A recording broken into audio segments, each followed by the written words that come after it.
السلام عليكم ورحمة الله وبركاته إن الحمد لله والصلاة والسلام على من لا نبي بعده وعلى آله وصحبه ومن والاه সম্মানিত দর্শক এই মুহূর্তে কাছে দূরে দেশে বিদেশে যে যেখান থেকে শরীফ হজ গ্রুপ নিবেদিত নেক্সাস টেলিভিশন পরিবেশিত অনন্য দিনই লাইভ আয়োজন ইসলামী জীবন বিধানে যারা যুক্ত হয়েছেন বা পরবর্তীতে যুক্ত হবেন সবাইকে জানাচ্ছে অনেক অনেক মোবারকবাদ।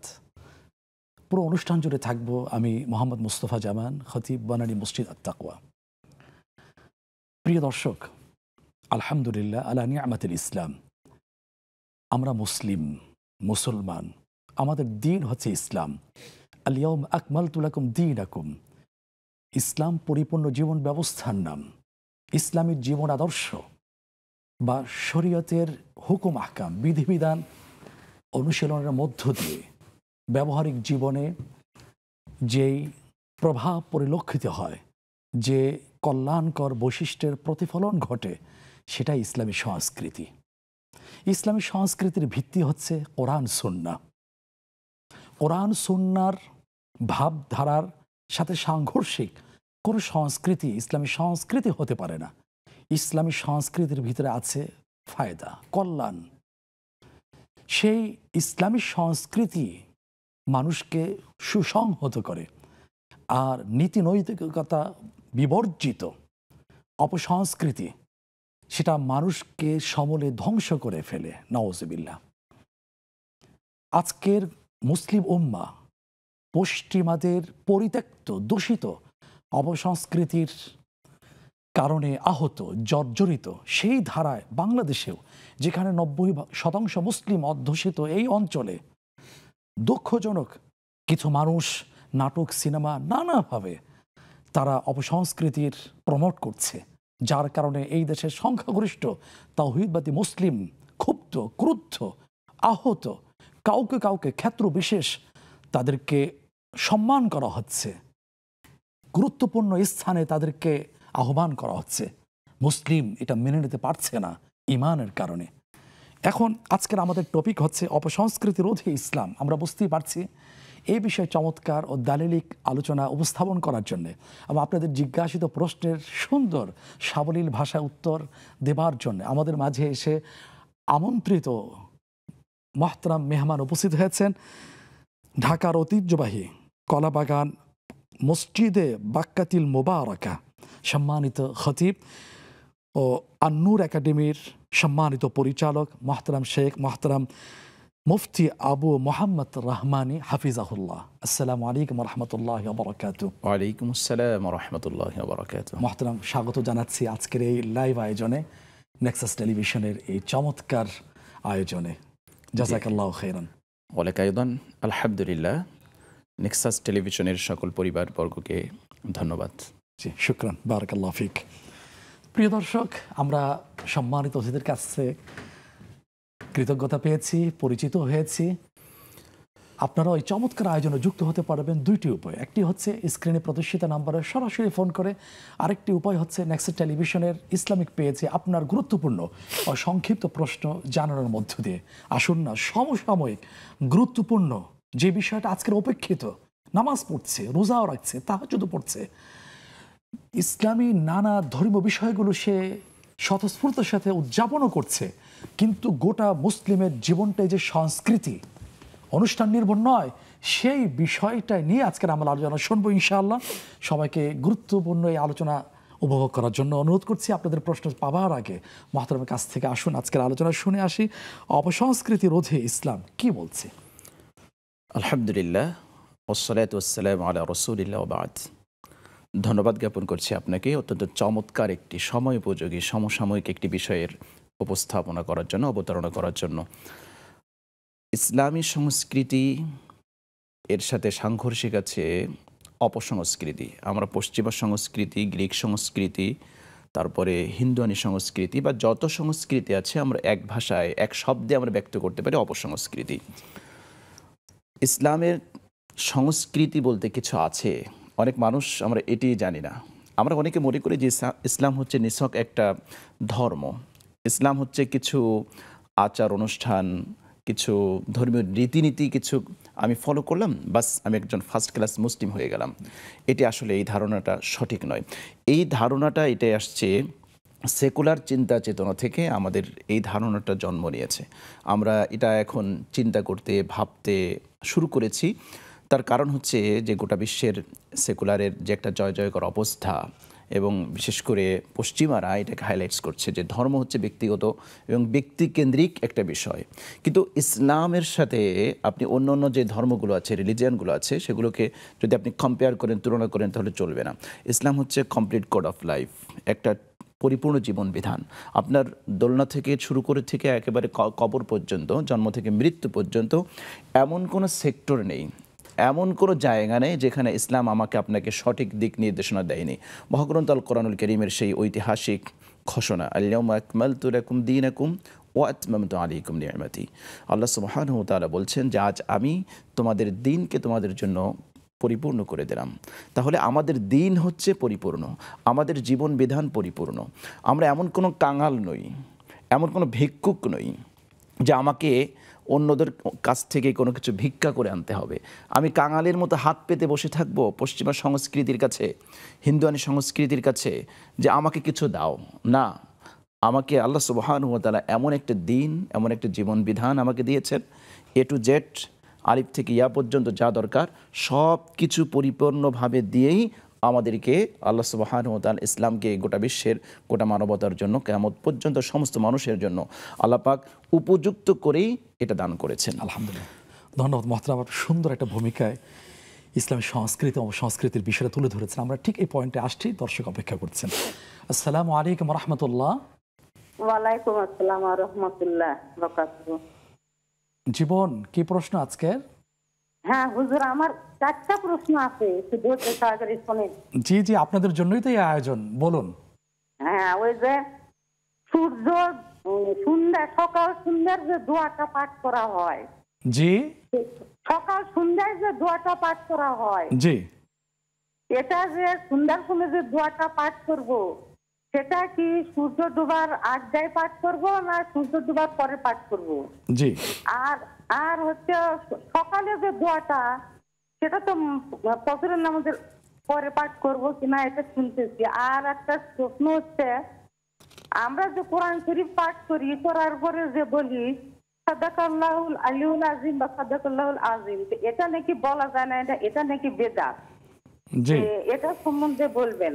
আর হচ্ছে আমরা যে ওই যে নামাজের ইয়া করি, ওই যে সাউসেজদা দেই, সাউসেজদা দিতে ভুল হলে পরে যে নামাজ শেষ করার পরে একটা সেজদা দেওয়া হয়, সেটা সালাম ফিরানোর পরে খালি তাশাহুদ পাঠ করব না আর কিছু সেজদা দেওয়ার পর, সেটা একটু ভালোভাবে বলবেন ইনশাআল্লাহ। আর আর একটা প্রশ্ন, যে আমরা বলি যে গরিব মিসকিন, মিসকিন কাকে বলে? মিসকিনটা ভালো বুঝতে পারতেছি না। গরিব মানুষ বুঝতে পারতেছি, কিন্তু মিসকিন শব্দেরই ইয়াটাই। জি, অনেক ধন্যবাদ জীবন। ঘনিষ্ঠ চারটি প্রশ্ন আমরা পেয়েছি। সম্মানিত আমাদের সাথেই থাকবেন, আরেকজন দর্শক আছেন লাইনে। আসসালামু আলাইকুম রহমতুল্লাহ। দুঃখিত, লাইনটি বিচ্ছিন্ন হয়ে গেছে। প্রিয় দর্শক, আবার চেষ্টা করুন, ইনশাআল্লাহ আশা করি যুক্ত হতে পারবেন। জি মহতারাম, আমরা 3টে প্রশ্নের জবাব নিয়ে বাকি আলোচনা ফিরে যাবো ইনশাআল্লাহ, যদি আপনার অনুমতি থাকে। যে মহতারাম, প্রথম প্রশ্ন সেটা হচ্ছে, সকাল সন্ধ্যা যে দোয়া আছে, আজকার আছে, সেটা ফজরে কখন আর সন্ধ্যায় কখন উনি উল্লেখ করেছেন? সেটাকে সূর্য অস্ত যাওয়ার আগে না পরে? চমৎকার একটি প্রশ্ন করেছেন আমাদের বোন। আসলে নবী করিম সাল্লাল্লাহু আলাইহি ওয়াসাল্লামের টোটাল লাইফ যদি আমরা দেখি, এমন কোনো জায়গা নেই, এমন কোনো ক্ষেত্র নেই যে তিনি দোয়া না করেছেন। তার মানে আল্লাহ সুবহানাহু ওয়া তাআলার প্রতি তার যে নির্ভরশীলতা, যেটাকে আমরা আরবিতে তাওয়াক্কুল বলি, নবী করিম সাল্লাল্লাহু আলাইহি ওয়াসাল্লামের টোটাল লাইফটাই তিনি আমাদেরকে দোয়া শিক্ষা দিয়েছেন। এখন আপনি ঘুম থেকে জাগ্রত হওয়ার পর থেকেই তো আপনার দোয়া শুরু হয়েছে। আপনি যখন ঘুম থেকে জাগ্রত হয়েছেন, আলহামদুলিল্লাহিল্লাযী আহইয়ানা বা'দা মা আমাতানা ওয়া ইলাইহিন নুশুর, দোয়া তো ওখান থেকে শুরু হচ্ছে। এখন দোয়ার জন্য স্পেসিফিক এরকম কোনো বাধা ধরার কোনো টাইম নেই যে এই জায়গাটায় এটা করতে হবে, এটা করা যাবে না। যেরকম আপনি যদি ঘুম থেকে জাগ্রত হন শেষ রাত্রে, আপনি এই দোয়াটা পড়বেন। এরপরে আপনি ফজরের নামাজের পরে সালাত আদায় করার পরে যে সুন্নাহ সম্মত আজকারগুলো আছে, জিকিরগুলো আছে, সেগুলো আমরা করতে পারি।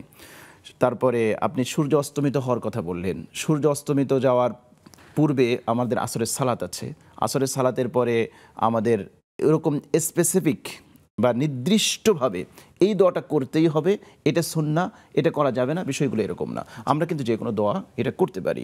সূর্যাস্তের পূর্বে দোয়াটা খুবই গুরুত্বপূর্ণ একটা বিষয়। কোরআন কারীমের মধ্যে আল্লাহ সুবহানাহু ওয়া তাআলা বলছেন, ফাসবির আলা মা ইয়াকুলুন ওয়াসাব্বিহ বিহামদি রাব্বিকা ক্বাবলা তুলুইশ শামসি ওয়া ক্বাবলা গুরুবিহা। যদিও অনেক মুফাসসিরিন কিরাম এটাকে সালাতের কথা বলেছেন, যে সূর্য উদিত হওয়ার পূর্বে এবং সূর্য অস্তমিত হওয়ার পূর্বের যে সালাত, তার গুরুত্ব বোঝানো হয়েছে। কিন্তু কোরআন কারীমের আয়াতের প্যাটার্ন যদি আমরা দেখি, ওয়াসাব্বিহ বিহামদি রাব্বিক, তোমার রবের সপ্রশংস পবিত্রতা, মহিমা কীর্তন, গুণকীর্তন করো, তাহলে এই আয়াতে কারিমা থেকে সূর্যাস্তের পূর্বে দোয়া করার একটা গুরুত্বপূর্ণ বিষয় আছে। আমরা এখানে উল্লেখ করতে পারি বিশেষ করে শুক্রবারের দিন একটা দোয়া কবুলের একটা সময়, যেটা মুফাসসিরিন কিরাম, মুহাদ্দিসিন কিরাম যেটা বলেছেন, সময় নিরূপণ করেছেন। নবী করিম সাল্লাল্লাহু আলাইহি ওয়াসাল্লাম বলেছেন, শুক্রবারে এমন একটা সময় আছে যেই সময় বান্দা যদি আল্লাহর কাছে বৈধ কোনো জিনিস প্রার্থনা করে চায়, তাহলে আল্লাহ সুবহানাহু ওয়া তাআলা তাকে খালি হাতে ফিরে দেন না। সেই দুটো সময় কি আমরা জানবো? মাফ করবেন, দর্শক অপেক্ষা করছেন, লাইনটা বিচ্ছিন্ন হয়ে যেতে পারে। আসসালামু আলাইকুম ওয়া রাহমাতুল্লাহ। ওয়ালাইকুম আসসালাম রাহমাতুল্লাহ। জি, ওয়ালাইকুম আসসালাম রাহমাতুল্লাহ। জি, শুনতে পেয়েছি। আমি প্রশ্ন করতেছি যে আমার হাজবেন্ড মারা গেছে, সবাই বলে যে নেক্সট সন্তানের দোয়া কবুল হয় বাবার জন্য, কিন্তু আমার তো কোনো সন্তান নাই, তা আমার দোয়া কি ওনার জন্য কবুল হবে? জি, আরেকটা প্রশ্ন আছে হুজুর। জি বলুন। যে সাইয়্যিদুল ইস্তেখার এটা কি তওবার দোয়া? জি, আরেকটা আছে, আমি যে আমার হাজবেন্ডের নিয়তে গরিব লোকদের টাকা দান করি, সেই টাকাটা কি তার আমল নামায় খুঁজবে? এই জি, অনেক ধন্যবাদ। আপনি একজন ভালো স্ত্রী হিসাবে কথাগুলো বললেন, আমাদের ভালো লেগেছে। আরেকজন দর্শক অপেক্ষা করছেন। প্রিয় দর্শক, কে আছেন? নাম পরিচয় দিয়ে প্রশ্ন করি। আসসালামু আলাইকুম। ওয়ালাইকুম সালাম, আমার নাম শিরিন আক্তার বেবি। শিরিন আক্তার। জি, কি জানতে চাচ্ছি? আমি হাজারীবাগ ঢাকা থেকে বলছি। জি, স্বাগতম বোন। যে হুজুর, আমার প্রশ্ন হইলো, কোরআন শরীফে যে আমরা পড়ে সিজদাটা আছে, তখন সিজদাটা কিভাবে দিতে হয়, জি, সেটা একটা প্রশ্ন। আর একটা প্রশ্ন হইলো যে আমার চাচার কোনো সন্তান নাই, বুঝছেন? জি, সে এখন উনি একটা মেয়েরে তালাক নিয়েছিল আর কি। তো মেয়ে ওনার সব সেবা যত্ন সব করে। আমার চাচি মারা গেছে, এখন আমার চাচা খুবই অসুস্থ, তার জন্য একটু দোয়া করবে। তার প্রশ্নটা হইলো, এই ধরেন এখন উনার জন্য, আমার চাচির জন্য এখন আমি কিভাবে দোয়াটা করতে পারি? জি, চাচির জন্য আর কি, আমি বড় মেয়ে হিসাবে কিরকম কি দোয়াটা আমি করতে পারি, জি, সেটা একটু বুঝায় বলবেন। ইনশাআল্লাহ। মোহতারাম সুন্দরভাবে কথা বলেন, আমরা ভালোভাবে জানবো। তবে বোন, এখন নয়, হাতে আরো কিছু জীবন ঘনিষ্ঠ প্রশ্ন আছে। সময় হয়েছে একটা ছোট্ট বিরতিতে যাবার, ফিরে আসছি কিছুক্ষণের মধ্যে ইনশাআল্লাহ। ততক্ষণ আশা করি আমাদের সাথেই থাকবেন।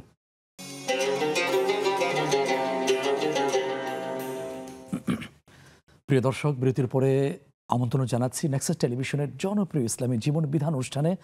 আপনাদের প্রশ্ন জবাব দিচ্ছেন মোহতারাম শেখ মুফতি আবু মোহাম্মদ রহমানী হাফিজাহুল্লাহ। আমরা বিরতির আগে ফোন কলের জীবন ঘনিষ্ঠ বেশ কিছু প্রশ্ন পেয়েছি, সে উত্তর জানার চেষ্টা করছি মহাতারামের কাছ থেকে। যে মহাতারাম, আপনি চমৎকার করে জবাব দিয়েছেন যে সকাল সন্ধ্যায় তাসবিহ বা জিকির করার ক্ষেত্রে কাটায় মানে এরকম নিয়ম নেই যে এই সময়ের মধ্যেই পড়তে হবে, উন্মুক্ত অবাধিত। জাযাকাল্লাহ খাইরান। আমরা যে জায়গাটায় ছিলাম একটু আমরা শেষ করি। যে শুক্রবারের দিন দুইটা টাইম আছে যখন দোয়া কবুল হয়, তার মধ্যে একটা টাইম হচ্ছে দুই খুতবার মাঝখানে যে সময়টুকু আছে, অল্প একটু সময় পাওয়া যায়, এই সময় যদি মুসল্লিরা দোয়া করেন তাহলে দোয়া কবুল হয়। মরহুম মুহাদ্দিসিনে কিরাম তারা মতামত ব্যক্ত করেছেন। আরেকটা সময় হচ্ছে আসরের নামাজ থেকে, নামাজের পর থেকে নিয়ে সূর্য একেবারে ডুবা পর্যন্ত, এই যে সময়টা আছে, এই সময়টা যদি আমরা দোয়া করি তাহলে সেই সময় দোয়া কবুল হয়। মরমে মুহাদ্দিসিনে কিরাম ওই হাদিসের ব্যাখ্যা মূলত তারা দিয়েছেন যে শুক্রবার দিন যে দোয়া কবুল হয়, আল্লাহ রসুল সাল্লাল্লাহু আলাইহি ওয়াসাল্লাম নির্দিষ্ট করে কোনো সময় উল্লেখ করেননি, কিন্তু মুহাদ্দিসিনে কিরাম ওই সময়টাকে তারা ফাইন্ড আউট করার জন্য এই দুটো সময়কে তারা চুজ করেছেন। শুকরান, জাযাকাল্লাহ খাইরান। এরপরে বোনের দ্বিতীয় প্রশ্ন হচ্ছে, তেলাওয়াতের পরে সাদাকাল্লাহুল আযীম এটা নাকি বলা বিদআত শুনেছেন, আপনি কি বলবেন? যে চমৎকার প্রশ্ন করেছেন। বিদআত কখন হয়? বিদআত তখনই হয় যদি আমরা কোনো জিনিস সুন্নাহ হিসেবে কবুল করি, যেটা আসলে মূলত সুন্নাহ নয়, সেটাকে যদি সুন্নাহ হিসেবে আমরা গ্রহণ করি। আর যদি কেউ স্বাভাবিক একটা স্বীকারোক্তি দেয় যে আল্লাহ সত্য বলেছেন, এটাকে যদি সে সুন্নাহ মনে না করে, তাহলে সেক্ষেত্রে বিদআত বলার সুযোগ নেই। যে আমি তখনই এই জিনিসটাকে বিদআত হিসেবে আখ্যায়িত করব যখন কোনো ব্যক্তি এই জিনিসটাকে সুন্নাহ হিসেবে নেবে। আর স্বাভাবিক একটা বৈধ কাজকে যখন আপনি অতিরিক্ত গুরুত্ব আরোপ করতে যাবেন অথবা মনে করবেন যে এটা করতেই হবে, তখন সেটা বেদাতের ডেফিনেশনে বা সংজ্ঞায় যাবে। আর স্বাভাবিকভাবে একটা বৈধ কাজ সেটা যদি কেউ করতে চায় সুন্নাহ মনে না করে, তখন সেটাকে বেদাত বলার সুযোগ নেই। এটা একটা বৈধ কাজ যে আল্লাহ সত্য বলেছেন, আমি একটা স্বীকারোক্তি দিলাম। আমি এতক্ষণ যেটা পাঠ করলাম, তিলাওয়াত করলাম, এরপরে একটা স্বীকারোক্তি হলো যে না, আল্লাহ সুবহানাহু ওয়া তাআলা সত্য বলেছেন, বাস জাস্ট একটা স্বীকারোক্তি। তো এই স্বীকারোক্তিকে বেদাতের সংজ্ঞায় আপনি তখনই বলতে পারবেন যদি কেউ মনে করে যে না, এটা যদি না বলি তাহলে গুনাহ হবে, এটা যদি না বলি তাহলে সওয়াব থেকে আমি মাহরুম হয়ে যাব, এটা যদি মনে করে তখন বিদআত পর্যায়ে যাবে। সুন্দর বলেছেন মাহতারাম। আরেকজন দর্শক আমরা যুক্ত করে নিয়ে নিই। আসসালামু আলাইকুম ওয়া রাহমাতুল্লাহ।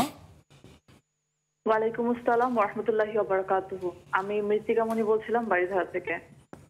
জীবন, হ্যাঁ শায়েখ, আমার দুটো কোয়েশ্চেন আছে। আমার ফার্স্ট কোয়েশ্চেন হচ্ছে, এমন যদি হয় ব্যাপারটা যে আমার নামাজে কোনো ভুল হয়নি, বাট আমার নামাজটা একটু আনমাইন্ডফুল হয়ে গেছে, মানে অন্যমনস্ক হয়ে গেছে, পুরো নামাজটা আমি অন্যমনস্ক ভাবে পড়ে ফেলেছি, তো সেক্ষেত্রে আমার নামাজের স্ট্যাটাসটা কি হবে আল্লাহর কাছে? জি। আর আমার সেকেন্ড কোয়েশ্চেন হচ্ছে, এমন একজন মানে যে কোনো একজন আমার কাছে একটা জিনিস আমানত রেখেছিল, সেই আমানতটা আমি অন্য একজনের মাধ্যমে তার কাছে পাঠাতে চেয়েছিলাম, বাট মাঝপথে সেই যার কাছে আমি সেটা দায়িত্ব দিয়েছি সে সেটা হারিয়ে ফেলেছে। এখন এই দায়িত্বটা কে নিবে? যে হারিয়ে ফেলেছে সে, নাকি দায়িত্বটা আমাকেই নিতে হবে? জি যে গুরুত্বপূর্ণ প্রশ্ন করেছেন সম্মানিতা বোন, আপনি তো নিয়মিত আমাদের সাথে যুক্ত হন, আমরা জানানোর চেষ্টা করছি মহতরমের কাছ থেকে। জি মহতরম, এরপরে প্রশ্ন হচ্ছে সাউসে দিতে গিয়ে যদি ভুল হয়ে যায়, ভুলের ক্ষেত্রে সাউসে দিতে হয়, কিন্তু সেক্ষেত্রে তাশাহুদ পড়া লাগবে কিনা? সাহুজদার আসলে একাধিক নিয়ম আছে। আমরা একটা নিয়ম ফলো করি বা আমাদের দেশে একটা নিয়ম প্রচলিত আছে, এটা ছাড়াও একাধিক নিয়ম আছে। যে কোনো একটা নিয়মে সাহুজদা দিলে মোটামুটি সেটা আদায় হয়ে যাবে। যে কোনো হাদিসে বা কোনো ইমাম তারা মতামত ব্যক্ত করেছেন যে সাহুজদার এই পদ্ধতিটা তাদের কাছে উত্তম, বাট প্রত্যেকটা পদ্ধতি এটা সঠিক এবং সহি, এটাকে ভুল বলার কোনো সুযোগ নেই। তো বোন যেটা প্রশ্ন করেছেন যে আত্তাহিয়াতু পড়ার, এটারও হাদিস এসেছে, এবং তারপরে সালাম ফেরানো সেটাও হাদিস এসেছে। একদিকে সালাম ফেরানোটা এটাও সহি, আবার দুই দিকে সালাম ফেরাও যদি কেউ সাজদা করে সেটাও সহি, বিশুদ্ধ, একটাকে একেবারে ভুল বলার কোনো সুযোগ নেই। চমৎকার করে বলেছেন, একাধিক অপশন করো বা ইলমিক। এরপরে প্রশ্ন হচ্ছে গরিব মিসকিন, গরিব ওনার কাছে স্পষ্ট, কিন্তু মিসকিন কাকে বলেছে আমরা জানবো। একদম দর্শকের প্রশ্ন নিয়ে নেই। আসসালামু আলাইকুম রহমতুল্লাহ। আসসালামু আলাইকুম। ওয়ালাইকুম আসসালাম। জীবন, আপনার প্রশ্ন জানতে চাচ্ছি।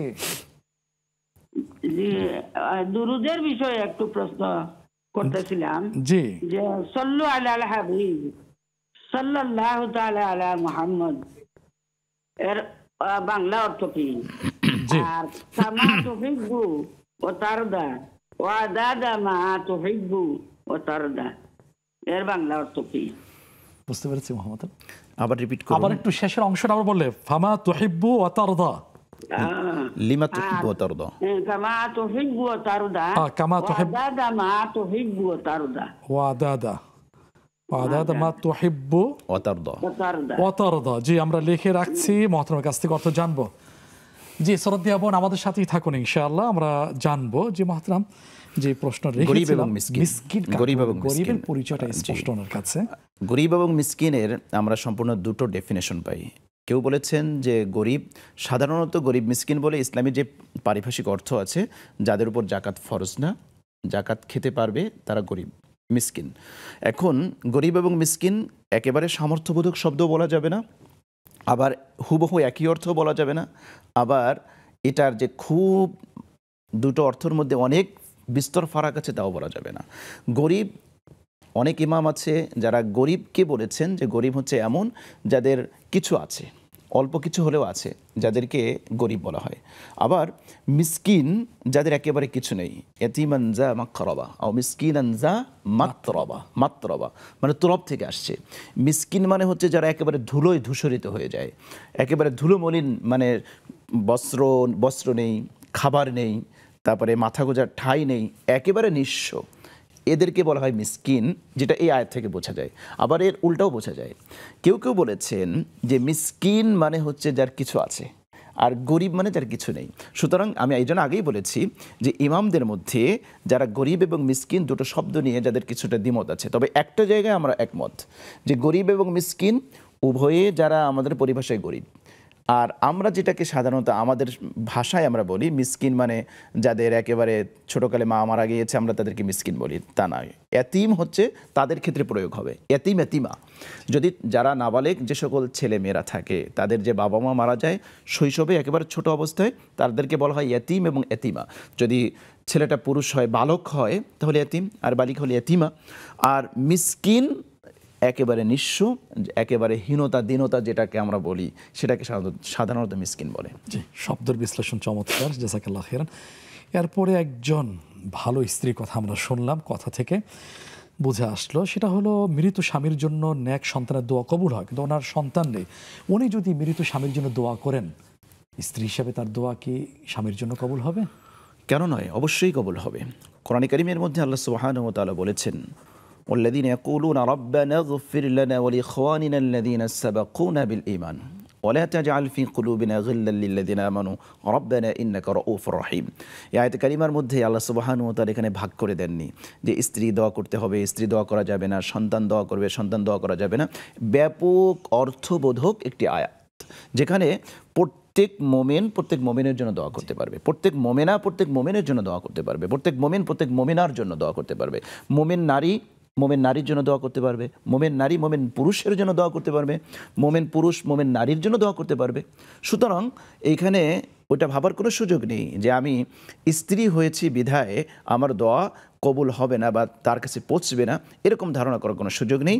কোরআনে কারীমের মধ্যে স্পষ্টভাবে আল্লাহ পাক আমাদেরকে শিক্ষা দিয়েছেন, মোমেনদের কোয়ালিটি বর্ণনা দিয়েছেন, যে মোমেনরা এটা বলে রব্বানা ইগফির লানা ওয়া লিইখওয়ানিনা আল্লাযীনা সাবাকুনা বিল ঈমান, আয় আল্লাহ আমাদেরকে ক্ষমা করুন এবং যারা ঈমানের সাথে আমাদের পূর্বে অতীত হয়েছে তাদেরকে মাফ করুন। তো আমরা বিশ্বাস করি আমাদের বোনের হাজব্যান্ড তিনি ঈমানের সাথে অতিবাহিত হয়েছেন, কাজেই কোরআনের এই আয়াত থেকে দলিল দেওয়া যায় যে ওনার দোয়াটা ওনার হাজব্যান্ডের জন্য অবশ্যই কাজে লাগবে। কাজে তো বেশি লাগবে, যেহেতু স্বামীর জন্য স্ত্রীর দোয়া তো হৃদয় টাচ করে আসবে। আমি সেটাই বলতে যাচ্ছিলাম, আপনি চমৎকার একটি পয়েন্ট ফাইন্ড আউট করেছেন যে দোয়ার মধ্যে আসলে একাগ্রতা দরকার। যেমন একটা এক্সাম্পল দেই, আমি যখন আমার মায়ের জন্য দোয়া করি, আমার যেরকম হার্ট টাচিং দোয়া হয়, হৃদয় থেকে উৎসারিত হয়, আমি অন্যের জন্য দোয়া করতে গেলে কিন্তু সেটা হবে না। তো স্বামী স্ত্রীর সম্পর্কটা যেহেতু একটা খুব কাছের সম্পর্ক, গভীর সম্পর্ক, মানে ভাষায় ব্যক্ত করা যায় না, যেটাকে আল্লাহ পাক লিবাস বলেছেন, শরীরের সাথে যেরকম লিবাসের অ্যাটাচমেন্ট থাকে, একেবারে লেগে থাকে, এরকম সম্পর্ক। সুতরাং তার সাথে আপনি দীর্ঘ একটা জীবন অতিবাহিত করেছেন, তার সাথে হৃদ্যতা, ভালোবাসা, তার সাথে ভালোবাসার বন্ধনে আপনি আবদ্ধ হয়েছেন। আপনি তার জন্য যখন দোয়া করবেন, আপনার আবেগ থাকবে, আপনার ইমোশন থাকবে।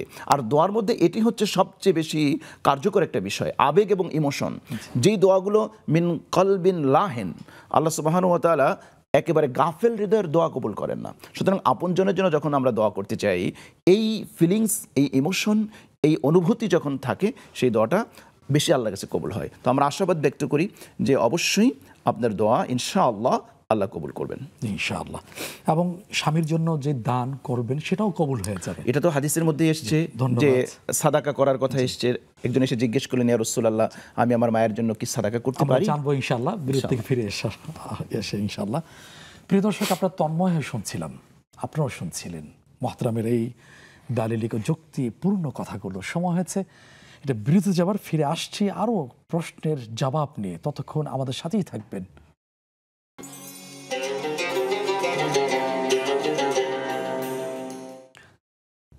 প্রিয় দর্শক, বিরতির পরে সাদর আমন্ত্রণ জানাচ্ছি নেক্সট টেলিভিশনের জনপ্রিয় লাইভ আয়োজন ইসলামী জীবন বিধান অনুষ্ঠানে। আপনাদের প্রশ্নের জবাব দিচ্ছেন মোহতারাম শেখ মুফতি আবু মোহাম্মদ রহমানী হাফিজাহুল্লাহ।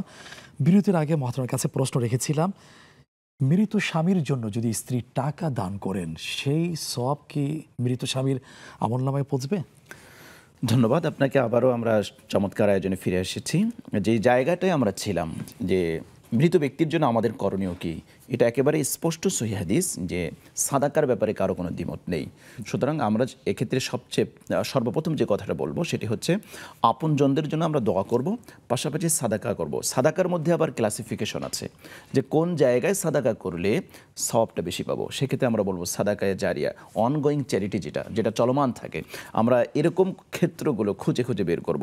দুনিয়ার জীবনে আমরা দেখি বিজনেস কোন জায়গায় গেলে আমার প্রফিটটা বেশি আসবে, ঠিক একইভাবে আমি যদি একই টাকা সাদাকা করে, একটা সাদাকা হচ্ছে যে সীমিত পরিসরের জন্য, সীমিত সময়ের জন্য, এই সময়টা শেষ, আমার সাদাকার সওয়াবটা শেষ হয়ে গেল।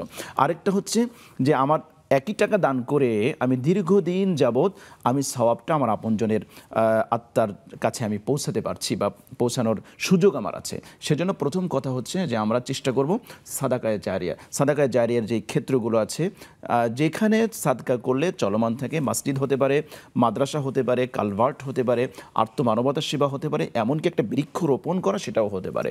সাদাকায়ে জারিয়ার যে ক্ষেত্রগুলো আছে খুঁজে খুঁজে বের করে আমরা সেগুলো করার চেষ্টা করবো ইনশাআল্লাহ। একটু কথা এখানে উল্লেখ করতে চাই, অ্যাড করতে চাই। মৃত ব্যক্তির কথা যেহেতু এসে গিয়েছে, মৃত ব্যক্তি কেন্দ্রিক আমাদের সমাজে অনেক রসুম রেওয়াজ আছে।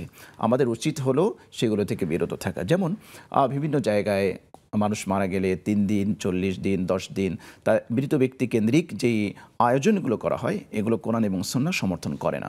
আমরা যদি লজিক্যাল দৃষ্টিতে আমরা একটু চিন্তা করি, আমরা আমাদের কষ্টে অর্জিত সম্পদগুলো আমরা আপনজনদের জন্য ব্যয় করছি, কিন্তু সেই সম্পদ যদি সওয়াবের পরিবর্তে আরও গুনাহ হয়, বিদআতের গুনাহ হয়, সেটা কি কোনো বুদ্ধিমানের কাজ হবে? কখনোই হতে পারে না। এছাড়া আরও বহু রসুম রেওয়াজ মৃত ব্যক্তি কেন্দ্রিক জড়িত আছে, এগুলো আমাদের অ্যাভয়েড করা উচিত। আমাদের উচিত হলো কোরআন এবং সুন্নাহ সমর্থিত জায়গাগুলো, ক্ষেত্রগুলো খুঁজে খুঁজে বের করে সেখানে আমাদের আত্মনিয়োগ করা এবং সেখানে আমাদের প্রচেষ্টা চালানো, যাতে করে আমাদের কর্মকাণ্ডগুলো ইবাদা হিসেবে কবুল হয়, যাদের জন্য করছি তারাও কবরে থেকে তারা সওয়াব প্রাপ্ত হতে পারে ইনশাআল্লাহ। শুকরান মোহতারাম, চমৎকার করে বুঝিয়ে দিয়েছেন। আমরা ফেসবুক থেকে প্রাপ্ত প্রশ্নে চলে যাচ্ছি। নাজনীন ফারিন নামে এক বোন জানতে চেয়েছেন, আসরের নামাজ থেকে মাগরিবের নামাজ আগ পর্যন্ত নাকি দরজা জানালা লাগিয়ে রাখতে হয়, না হলে নাকি কবরের মুর্দারা এই সময় শ্বাস ফেলে, এই শ্বাস ক্ষতিকর, আমাদের জন্য কতটুকু সত্যি কথা? কোরআন এবং সুন্নাহ আমাদেরকে এমন কোনো মেসেজ দেয় না বোন, যে কোরআন এবং সুন্নাহয় আমরা এমন কোনো দিক নির্দেশনা পাই না যে এখানে আসর থেকে মাগরিব পর্যন্ত মৃত ব্যক্তিরা শ্বাস ফেলে। মৃত ব্যক্তিরা শ্বাস কিভাবে ফেলবে? তারা তো মৃত ব্যক্তিরা কি শ্বাস নিতে পারে? আমরা যদি স্বাভাবিকভাবে একটু চিন্তা করি, আপনি কাকে ডেড বডি বলছেন? যার শ্বাস প্রশ্বাস থেমে গিয়েছে, স্তব্ধ হয়ে গিয়েছে, তিনি শ্বাস নিতেও পারেন না, ছাড়তেও পারেন না। তাহলে যেই ব্যক্তি দুনিয়ায় থেকে শ্বাস নিতে পারেন না, শ্বাস ছাড়তে পারেন না, সে ব্যক্তি কবরে গিয়ে কীভাবে শ্বাস ছাড়বে, কীভাবে শ্বাস নেবে? আমরা যদি একটু আমাদের বিবেককে যদি একটু কাজে লাগাই, তাহলে এগুলো যে ভিত্তিহীন, এগুলোর আদৌ কোনো ভিত্তি নেই, সেটা বুঝতে যে খুব একটা কষ্ট বা বেগ পেতে হবে বলে আমি মনে করি না। সুতরাং বোন, এ ধরনের কোনো কথা ইসলামে নেই, এগুলো আমাদের বানোয়াট কথা। শুধু এটা নয়, আরও বহু বানোয়াট কথা আছে। মৃত ব্যক্তির আত্মা আমাদের ঘরে এসে ঘোরাফেরা করে, যদি মৃত ব্যক্তির নামে কিছু না করা হয়, 40-এ না করা হয়, 10 দিনে না করা হয়, তারপরে তাদের জন্য কিছু করা না হলে সেই আত্মাগুলো ঘরের উপর দিয়ে ঘোরাফেরা করে অভিশাপ দিতে থাকে। এই ধরনের বানোয়াট কথা, এগুলো থেকে অবশ্যই আমাদের বেঁচে থাকতে হবে, আমাদের ফিরে আসতে হবে। এগুলোও হচ্ছে আজকে আমাদের টপিক ছিল অপসংস্কৃতি। এগুলো তারই একটি পার্ট। বিভিন্ন রিলিজিয়ান থেকে, বিভিন্ন সামাজিক কালচার থেকে, সামাজিক অনুষ্ঠান থেকে এইগুলো আমাদের ভিতরে ইনক্লুড হয়ে গিয়েছে। ইসলামের নামে, ইসলামের অবয়বে এগুলো কিন্তু আমাদের ভিতরে ঢুকে গিয়েছে। সুতরাং এগুলো থেকে অবশ্যই আমাদের বের হয়ে আসতে হবে ইনশাআল্লাহ। চমৎকার বলেছেন, জাযাকাল্লাহ খাইরান। দর্শক অপেক্ষা করছেন। আসসালামু আলাইকুম রাহমাতুল্লাহ। ওয়ালাইকুম আসসালাম ওয়া রাহমাতুল্লাহ। জীবন। ওয়ালাইকুম আসসালাম ওয়া রাহমাতুল্লাহ। হ্যাঁ, শুনতে পেয়েছি। কি প্রশ্ন? যে আপনাদের এই আয়োজনটা আমি প্রতিদিন আসলে দেখি, আমার খুব ভালো লাগে। আলহামদুলিল্লাহ। আমার একটা বিষয় জানার ছিল যে আমরা যে ফজর নামাজের পরে ইশরাক এবং চাশতের নামাজ পড়ি, অনেকে বলে থাকে যেটা পড়লে সব, না পড়লে গুনাহ নাই। আমি আসলে বা আমরা যারা চেষ্টা করতে চাই, যদি আপনারা আমাদের অনুপ্রাণিত করেন ফজিলত সম্পর্কে, তাহলে হয়তো আমরা ভালো কাজগুলোতে আরো বেশি অংশগ্রহণ করতে পারবো। জি, অনেক ধন্যবাদ। সওয়াবের কাজে উৎসাহ প্রদান করবেন ইনশাআল্লাহ। জি মোহতারাম, এরপরে প্রশ্ন হচ্ছে সাইয়্যিদুল ইস্তিগফার, এটা কি তাওবা ইস্তিগফারের দোয়া? ইস্তেগফার আর দোয়া দুটো স্বাভাবিক, আমাদের সংজ্ঞার ভিতরে কিছু পার্থক্য আছে। দোয়া এটা যে কোনো কিছু আল্লাহর কাছে চাওয়া হতে পারে। আমি আল্লাহর কাছে একটা ভালো জিনিস চাইলাম, সেটা দোয়ার মধ্যে ইনক্লুড, যদিও এই দোয়ার মধ্যে ইস্তেগফার চলে আসে, কিন্তু ইস্তেগফার বলতে সাধারণত আমরা বোঝাই যে ইস্তেগফার হচ্ছে নিজের কৃতকর্মের জন্য অনুশোচনার অনলে দগ্ধ হয়ে, অনুতপ্ত হয়ে গুনাহের কাজ ছেড়ে দিয়ে ভবিষ্যতে গুনাহের না করার দৃঢ় প্রত্যয় ব্যক্ত করে আল্লাহর কাছে নিজেকে নিবেদন করা, সমর্পণ করা, এটা সাধারণত আমরা ইস্তেগফার বলি। তো সাইয়্যিদুল ইস্তেগফার বলে যেটাকে বোঝানো হয় সেটা হচ্ছে ইস্তেগফারের সর্দার নবী করিম সাল্লাল্লাহু আলাইহি ওয়াসাল্লাম, এটা বুখারী শরীফের হাদিসের মধ্যে এসেছে, একটা ইস্তেগফারের কথা বলেছেন, আল্লাহুম্মা আনতা রাব্বি লা ইলাহা ইল্লা আনতা খালাকতানি। এই যে লম্বা চওড়া একটা ইস্তেগফারের কথা এসেছে, এটা সকালে পড়ার কথা এসেছে, সন্ধ্যাবেলা পড়ার কথা এসেছে, এবং অনেক বড় ফজিলতের কথা নবী করিম সাল্লাল্লাহু আলাইহি ওয়াসাল্লাম বলেছেন। সন্ধ্যার বেলায় যদি কেউ পাঠ করে, না মাগরিবের সালাতের পরে যদি কেউ সাইয়্যিদুল ইস্তিগফার পাঠ করে, ওই রাত্রিতে মারা গেলে আল্লাহ পাক তাকে মাফ করে দিবেন, জান্নাত দিবেন। ঠিক একইভাবে ফজরের সালাতের পরে যদি এটা পাঠ করে এবং ওই দিনে মারা যায়, তাহলে আল্লাহ পাক তাকে মাফ করে দিবেন বলে হাদিসের মধ্যে এসছে। তবে এখানে কথা আছে, শুধুমাত্র এক ব্যক্তি নামাজও পড়ে না, রোজাও রাখে না, ইসলাম বিরোধী কর্মকাণ্ডে লিপ্ত হয়, আবার ইসলামের বিধিবিধানের তোয়াক্কা করে না, কোরআনের বিরুদ্ধাচারণ করে, শুধুমাত্র সাইয়্যিদুল ইস্তিগফার আমল করলে চলবে না। আমাদেরকে ইসলামের অন্য বিধিবিধানগুলো ঠিকমতো পালন করতে হবে, শিরিক থেকে বেঁচে থাকতে হবে, বিদআত থেকে বেঁচে থাকতে হবে। তারপরে যদি এই ইস্তেগফারগুলো আমরা কন্টিনিউয়াসলি পাঠ করতে থাকি, ইনশাআল্লাহ আশা করা যায় আল্লাহ রাব্বুল আলামিন তার হাবিবের পবিত্র জবানি থেকে আমাদেরকে যে বাণী শুনিয়েছেন, সে অনুপাতে আমরা বেনিফিটেড হব ইনশাআল্লাহ। ইনশাআল্লাহ, ইনশাআল্লাহ। জাযাকাল্লাহ খাইরান। দর্শক লাইনে আছেন, অপেক্ষাও করছেন। আসসালামু আলাইকুম ওয়া রাহমাতুল্লাহ। ওয়ালাইকুম আসসালাম। আমার একটা প্রশ্ন ছিল। জি বলুন। প্রশ্নটা হচ্ছে, আমরা যে ফজরের নামাজের সাথে সাথে যে কোরআন তেলাওয়াত না করি, তো একটু পরে তো 8টা 9টা বা 7টা 8টা এরকম টাইমে কি তেলাওয়াত করতে পারবো কিনা? জি, পরে পড়া যাবে কিনা আমরা জানবো। সম্মানিত বোন, অনেক ধন্যবাদ, আমাদের সাথেই থাকুন। জি, চাচার জন্য একটা প্রশ্ন করেছেন সম্মানিতা বোন, সেটা হলো চাচা নিঃসন্তানী, একটা মেয়ে পালক পুত্র হিসাবে নিয়েছেন, চাচিও ইন্তেকাল করেছেন। এখন চাচার জন্য কি দোয়া করতে পারেন, কি দোয়া করবেন? মানে চাচার জন্য দোয়ার সাথে আসলে পালক মেয়ের কি সম্পর্ক, এটা বুঝলাম না। পালক মেয়ের সাথে সাধারণত সম্পর্ক হবে যে এই চাচার পর্দা করা লাগবে কিনা, এই চাচার মৃত্যুর পরে এই পালক মেয়ে যাকে দত্তক নেওয়া হয়েছে আমাদের পরিভাষায় যদি বলি, সে তার মিরাজ পাবে কিনা, এটা হচ্ছে রিলেটেড প্রশ্ন। হয়তো দোয়া করার মতো এখন অথবা এটা হতে পারে যে এই পালক মেয়েটা চাচার জন্য দোয়া করতে পারবে কিনা। প্রশ্নটা মনে হয় আমার বোন এভাবে করতে চেয়েছিলেন, হয়তো ব্যক্ত করতে পারেননি। তো যাই হোক, চাচার জন্য, চাচার যে পালক মেয়ে আছে, নিঃসন্দেহে এই পালক মেয়ের প্রতি চাচার অনেক অনুগ্রহ আছে, অনেক অনুদান বা অনেক কষ্ট তিনি এর জন্য করেছেন তাকে মানুষ করার জন্য। তো নিঃসন্দেহে এই মেয়েরও উচিত যে জীবদ্দশায় চাচা যেই নেয়ামত বা অনুগ্রহ তার প্রতি করেছেন তার প্রতিদান দেওয়া, তার জন্য অবশ্যই দোয়া করা। এটা শুধুমাত্র পালক মেয়ে নন, আপনি যেহেতু বলেছেন যে চাচার কোনো সন্তান নেই, নিঃসন্তান, আপনি ভাতিজি, আপনার চাচা কিন্তু আপনার বাবার স্থলাভিষিক্ত। নবীজি সাল্লাল্লাহু আলাইহি ওয়াসাল্লাম বলেছেন যে চাচা বাবার স্থলাভিষিক্ত, বা বাবা, চাচা বাবার মতো। হ্যাঁ, আচ্ছা, চাচা হচ্ছে বাবার মতো। সুতরাং আপনার চাচা আপনার বাবার মতো, আপনিও আপনার চাচার জন্য দোয়া করুন এবং সামর্থ্য অনুযায়ী আপনার চাচার জন্য সাদাকায়ে জারিয়া বা সাদাকা করার চেষ্টা করুন। শুকরান মোহতারাম, চমৎকার জবাব দিচ্ছিলেন, আমরা উপকৃত হচ্ছিলাম। সময় হয়েছে আরেকটা বিরতি যাওয়া, ফিরে এসে বাকি প্রশ্নের জবাব জানবো ইনশাআল্লাহ। প্রিয় দর্শক, গুরুত্বপূর্ণ প্রশ্ন উপভোগ করছিলেন। সময় হয়েছে আরেকটা বিরতি যাবার, ফিরে আসছে কিছুক্ষণের মধ্যে। আশা করি ততক্ষণ আমাদের সাথেই থাকবেন ইনশাআল্লাহ।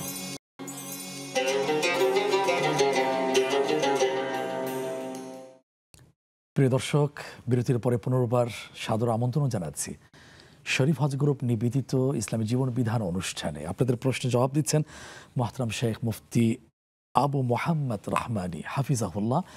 আমরা চমৎকার চমৎকার প্রশ্নের জবাব শুনছিলাম, আপনারাও অসাধারণ প্রশ্ন করে আমাদেরকে সাফল্যমণ্ডিত করছেন, অনুষ্ঠানও সাফল্যমণ্ডিত হচ্ছে। আমরা ফোন কলে প্রশ্নে ফিরে যাচ্ছি। বারিদারা থেকে একজন সম্মানিত বোন জানতে চেয়েছেন দুটো প্রশ্নের। প্রথম প্রশ্নের হচ্ছে, নামাজে কোনো ভুল হয়নি কিন্তু মনোযোগিতার কিছু ঘাটতি আছে, এই ধরনের নামাজের ব্যাপারে আপনি কি বলবেন? ধন্যবাদ বোন আপনাকে। আপনি যে নামাজের ব্যাপারে চিন্তা করেন, ফিকির করেন, এটা আপনার প্রশ্নের ধরন শুনেই বোঝা যাচ্ছে। নামাজের ব্যাপারে যদি এমন কোনো কিছু না ঘটে যেটাকে আমরা ওয়াজিব বলি, যে এরকম কোনো ওয়াজিব যদি ভুলক্রমে কম বেশি না হয় বা ছুটে না যায়, তাহলে সেই নামাজ রিপিট করার কোনো বিধান নেই। সুতরাং আপনার নামাজ হয়ে গেছে। আমরা আশাবাদ ব্যক্ত করব যে আল্লাহ সুবহানাহু ওয়া তাআলা আপনার নামাজ কবুল করবেন। তবে হ্যাঁ, আপনার যদি মনে হয় যে আপনার কিছু মানে মনোযোগে কিছুটা হেরফের হয়েছে, তাহলে হয়তো 100-র জায়গায় আপনি 98 পাবেন অথবা 97 পাবেন। তার মানে আপনি ফেল করেননি। আপনি যদি ফেল করেন তাহলে পরীক্ষা পুনরায় দেওয়ার একটা প্রশ্ন আসবে। যেহেতু ফেলের কোনো প্রশ্নই নেই, আপনার ওয়াজিব, আপনার ফরজ সবগুলোই ঠিক মতো আদায় করেছেন, সুতরাং এই নামাজ হয়ে গিয়েছে, এটাকে পুনরায় আদায় করার কোনো সুযোগ নেই বা প্রয়োজন নেই। শুকরান, সুন্দর করে বলেছেন।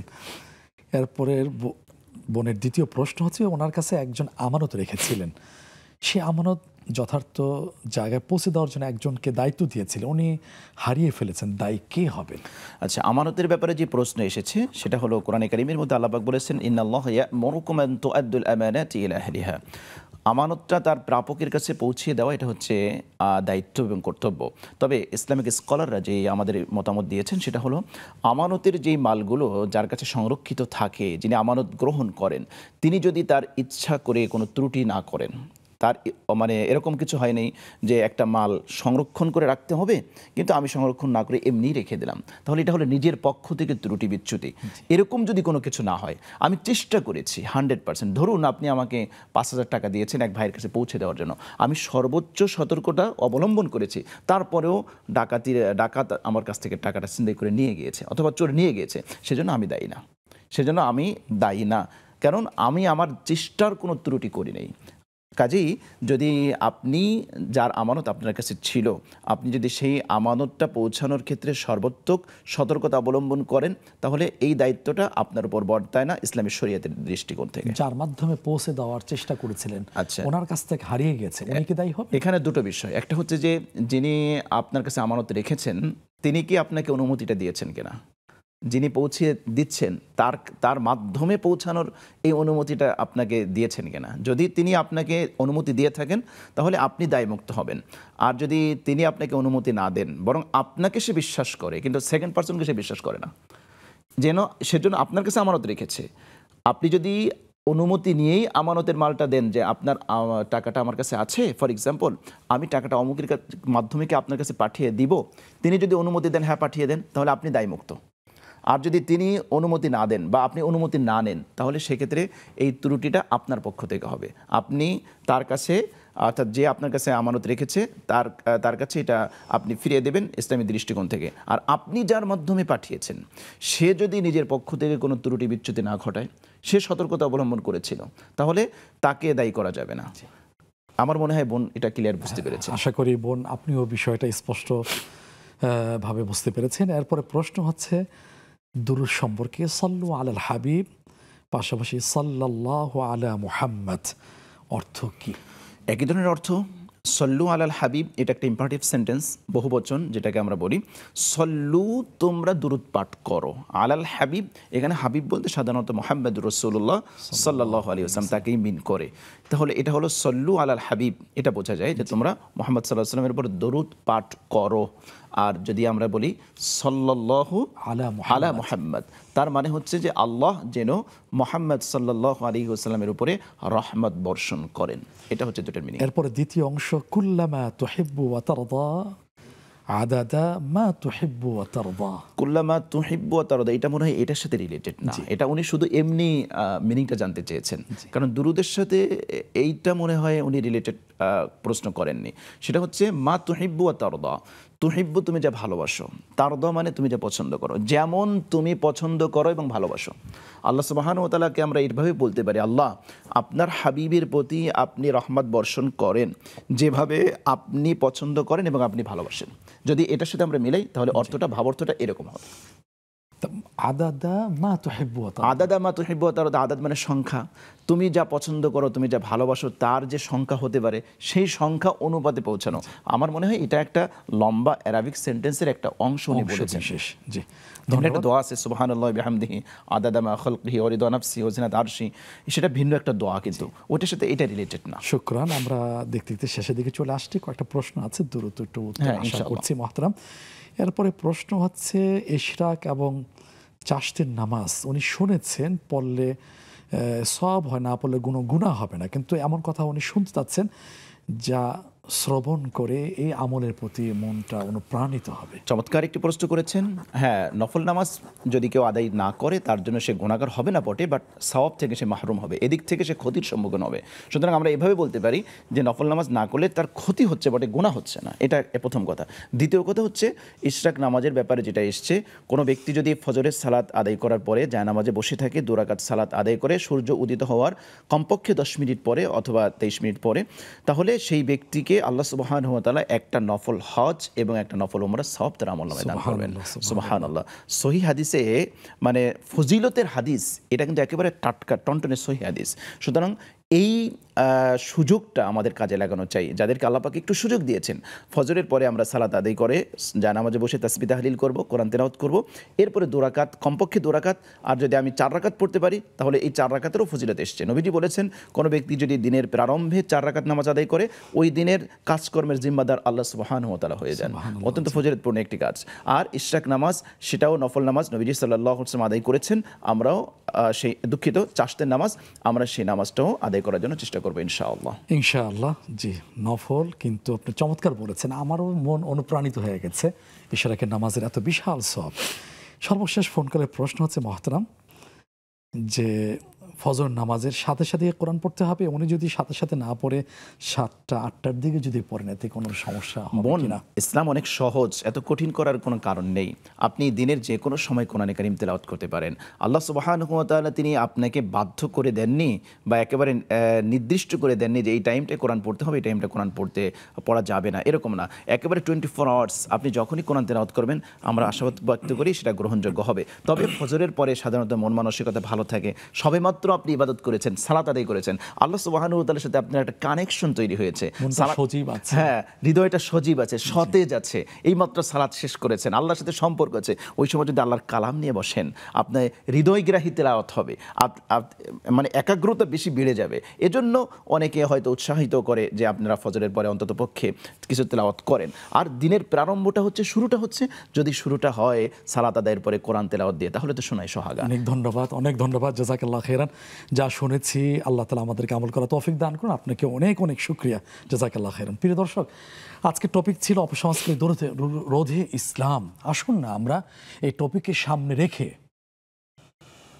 সেই তথাকথিত আধুনিক, ধর্মহীন, অশ্লীল, কুরুচিপূর্ণ সংস্কৃতিকে না বলি, আর ইসলামের শাশ্বত সেই বিধানের, সেই কল্যাণকর সার্বজনীন সংস্কৃতিকে গ্রহণ করে শান্তিময় সমাজ প্রচেষ্টায় আত্মনিয়োগ করি এবং দোয়া করি, রব্বানা আতিনা ফিদ দুনিয়া হাসানা ওয়া ফিল আখিরাতি হাসানা ওয়া কিনা আযাবান নার। হে আমাদের রব, দুনিয়াতে কল্যাণ দান করো, আখিরাতেও কল্যাণ দান করো, আর আমাদের সবাইকে জাহান্নামের আযাব থেকে বাঁচিয়ে দাও। এই প্রত্যাশা আজকের লাইভ আয়োজন এখানে শেষ করছি। আল্লাহ হাফেজ। যারা সম্পৃক্ত ছিলেন তাদেরকেও, সবাইকেও আমরা সকৃতজ্ঞ ধন্যবাদ জানিয়ে এখানে শেষ করছি। আসসালামু আলাইকুম ওয়া রাহমাতুল্লাহি ওয়া বারাকাতুহু।